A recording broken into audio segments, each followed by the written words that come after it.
Hi everyone, it's QuickyBaby and welcome back to World of Tanks. And yes, either my voice is going through breaking at 35, or unfortunately I am very much still under the weather. You would have seen in my video on Thursday that I thought I was on the mend. Well, actually that wasn't the case. It's on Saturday I was feeling actually a hell of a lot worse.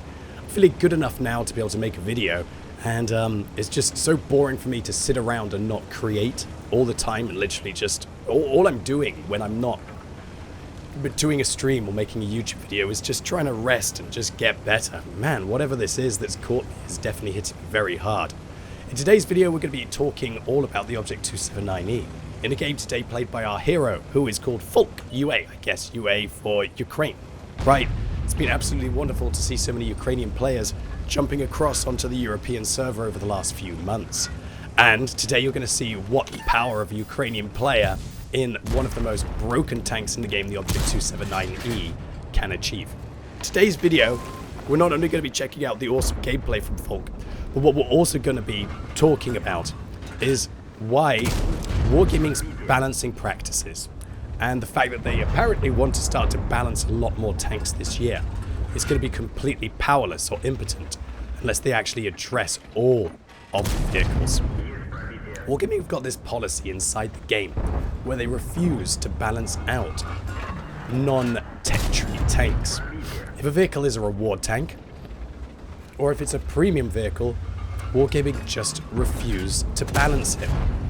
Now this hasn't always been the case in World of Tanks. Back in the day they did actually nerf the Type 59, and they nerfed the Super Pershing, would you believe it, of all vehicles.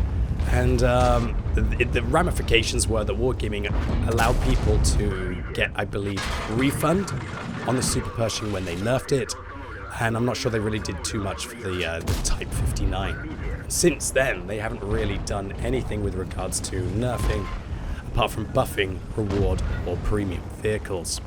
Now, a lot of people would suggest that's because, well, people have either purchased them for money or they've grinded really hard to be able to get them, so Wargaming can't change the statistics on vehicles like that.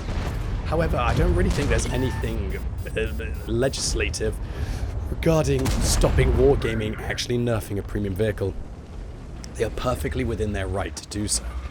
If they wanted, they could actually turn off the servers completely tomorrow, and they wouldn't have to give players refunds. I guess a lot of it comes down to Wargaming don't want to hurt their paying customers, or should I say their paying customers' faith in them. The fact that something that they purchase can be nerfed.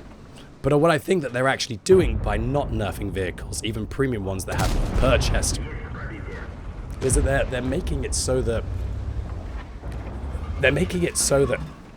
all of the rest of the balancing inside the game is just completely pointless.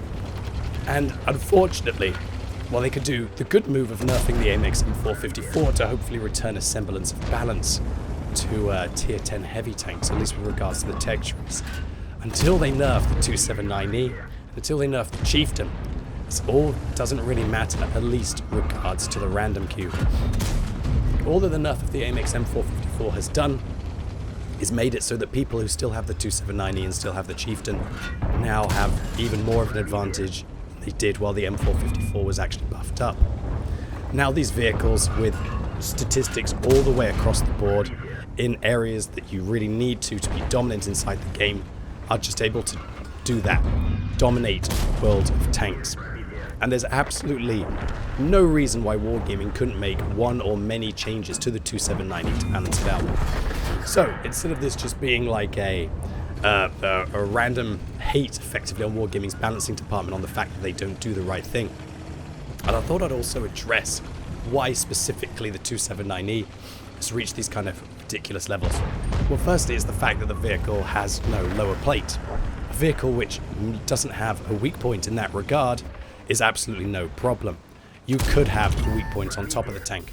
The problem is the weak point on top of this tank is very small, as we can see there, and if the vehicle tilts the front of the vehicle up to be able to hide this weak point, then that doesn't matter. And because the vehicle has no plate, when it actually tilts the front of the tank up, it actually makes the upper hull armor better. So it's kind of this double effect of making the Object 279E just outrageous. Now, I don't think the 279E would be in that much of an issue if it had that just all-round awesome armor. if it wasn't also for the fact that the other aspects of the tank are outrageous as well. The vehicle has crazy damage per minute. 2,500 gives it some of the highest damage per minute at tier 10 heavy. If we think about it, other super heavily armored vehicles, such as the Object 27, the 705A, for example, that vehicle has horrible accuracy, horrible aim time, horrible damage per minute. Sure, it has a bit of alpha at 650, but that is a good example of where you take a vehicle that has incredible armor, and nobody could ever say that the 705A doesn't have incredible armor, and still make the vehicle all in all balanced. The problem is that the 279E has no issues in the firepower department, and also the 279E, with the fact that there's now a turbo in the game, has lost its weakness of being a little bit slow, because the vehicle doesn't really need to use the durability device. You can use it if you want to. The build that Falk is going to be using in this game is going to be gun rammer, turbo, and they're going to be using vertical stabilizers, a classic combo which gives you the speed that you need to get to places in the firepower to be able to deal with your opponents when you are there. And the fact that the 279E just has 2,400 hit points, whereas a lot of other vehicles they're not packing that much at tier 10. And this all just adds to the issue of the 279E. It doesn't have any weaknesses in any areas. So if I was in charge of Wargaming's nerfing department or their balancing department, what would I do to the 279E?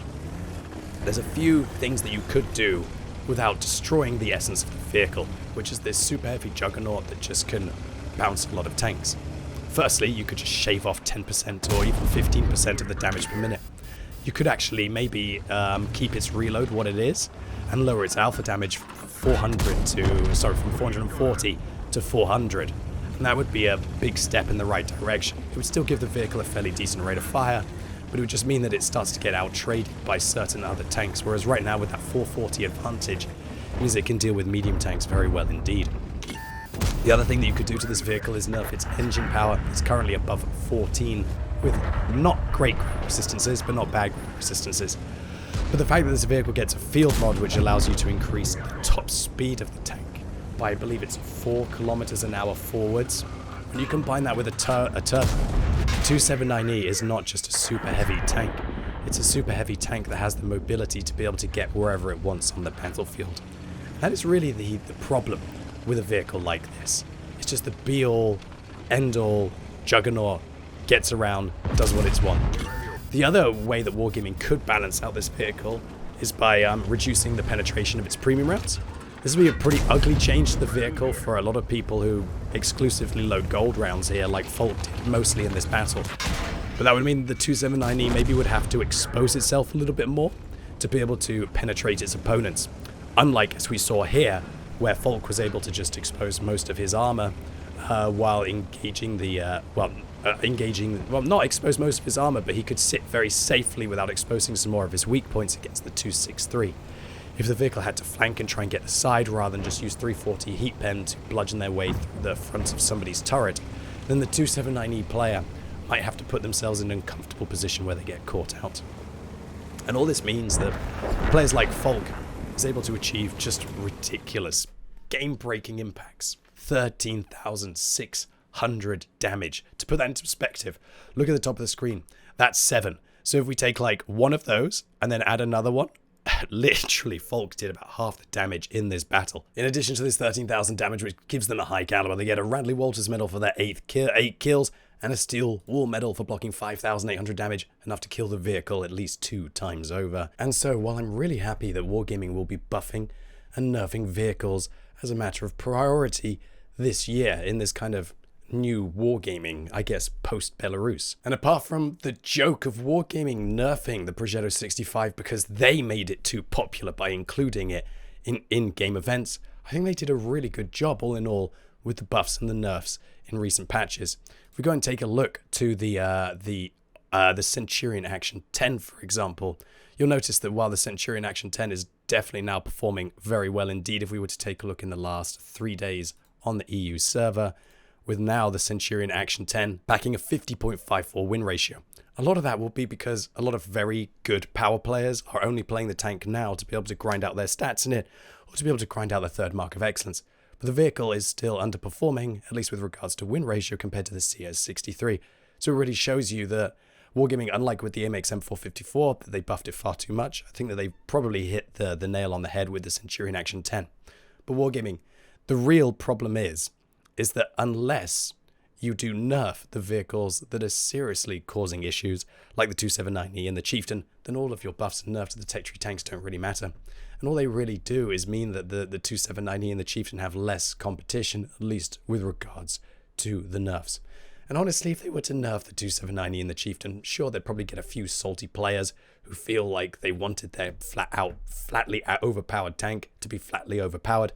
But I think they would not only improve the random queue, they would also probably improve clan wars as well. Where now it's not just a mandatory thing for a possible prospect for a clan to have one of these overpowered tanks, which might not only help newer players joining clan wars, but also help mix up the meta. But I'd be interested to know, if you are a Chieftain or a 279E driver out there, owner, would you be willing for the vehicle to be nerfed? And do you think it would be for the good of the game? And so, Wargaming, I implore you, please, please, please consider nerfing some of the overpowered vehicles, even if they are reward or premium. I think it would mean a lot to your player base to see that you are not impotent with regards to nerfing the vehicles that really need nerfing in World of Tanks, as well as also providing a boost for opportunities for you to market other tanks. For example, the 116 recently, it's released, it's not that bad, but a lot of people are saying that it's absolutely trash. Wargaming have got this real big problem that when you've got two clear vehicles that are just much better than everything else, there's no real marketability for them for other vehicles as well. And I'd like to give a big thank you to Folk for uploading their awesome 279E replay onto the What Replays EU website. It was just the perfect candidate showing what an incredible player in an incredible tank can achieve. Anyway, ladies and gents, boys and girls, that was it for today. Really hope you enjoyed this video. If you did, give it a thumbs up. If you hated it, give it a thumbs down. And make sure you let me know in the comments whether you would like to see the 279E or the Chieftain nerfed, especially if you're an owner. If you're watching this video as it comes out, I'm going to try and have a very silent stream today with UDES 1516 Tech Tree Showcase. But come along if you want to see all of the Swedish medium tanks as they are now top of the tree. And as always, thank you so much for watching. You've been epic, and hopefully I'll see you soon.